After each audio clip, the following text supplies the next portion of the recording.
She slapped me across the face. Not a playful slap, not frustration, a strike. Sharp, calculated, laced with contempt. Her voice followed, venomous. "I want you out of this house now, you bastard!"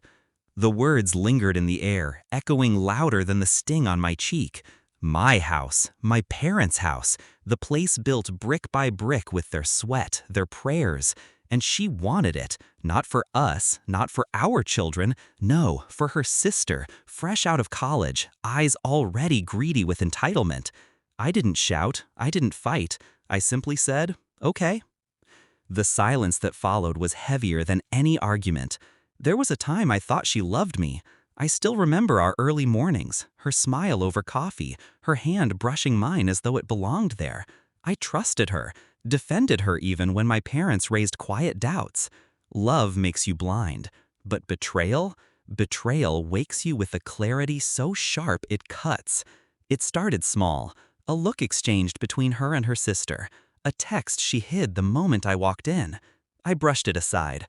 I wanted to believe it was harmless. Then I overheard the phone call, her sister's voice, smug. "Once he signs it over, we'll renovate. I'll finally have my place." And her response, low, cold. "He won't resist. He's too spineless to fight me." Spineless. That word stayed with me, burning into my skin. That night, as she lay sleeping beside me, I stared at the ceiling and made a decision. I didn't rage, I didn't confront, I began to prepare. The house was still legally mine, inherited clean and untangled. But love had made me sloppy, joint accounts, shared papers, trust she didn't deserve. I fixed that quietly, shifted accounts, closed gaps, tightened knots of ownership around the house until not a thread could be pulled free. I contacted a lawyer, a man who understood discretion. We drafted documents, wills, protections, and then I wrote a letter. Not long, not cruel, precise. Words sharp enough to bleed pride dry. The week after the slap, she packed her things. Not all, just enough to play the scene. Tears for neighbors, angry whispers for friends. She left, expecting me to grovel, to break, to call her back with keys in hand. I didn't. She returned days later with her sister in tow, faces bright with victory. They had brought boxes, a bottle of wine, even a little welcome home sign. They knocked on the door. My door. The door I no longer lived behind. Instead of keys, an envelope slid out through the mail slot. Their smiles faltered. Her sister tore it open. My words stared back at them. "You wanted my parents' house. You wanted me out.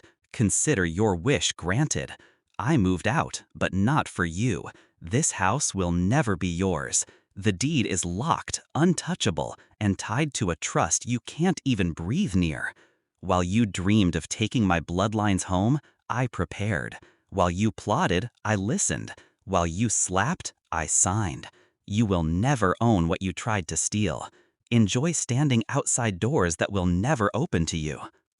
I wasn't there to watch, but I heard later, from neighbors, from friends. Her rage was volcanic, screams tearing through the street.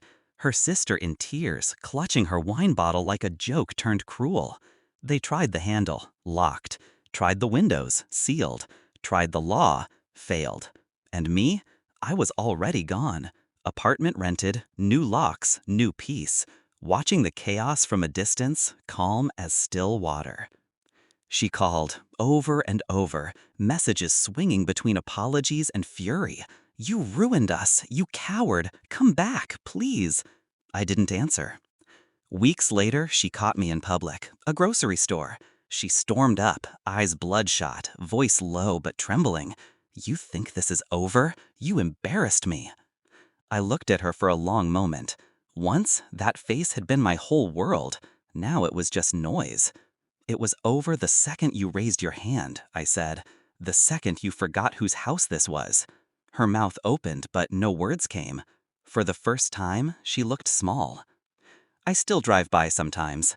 The house stands proud, untouched by her greed. Curtains drawn, windows clean, memory intact. My parents' house. Still mine. Do I regret it? No.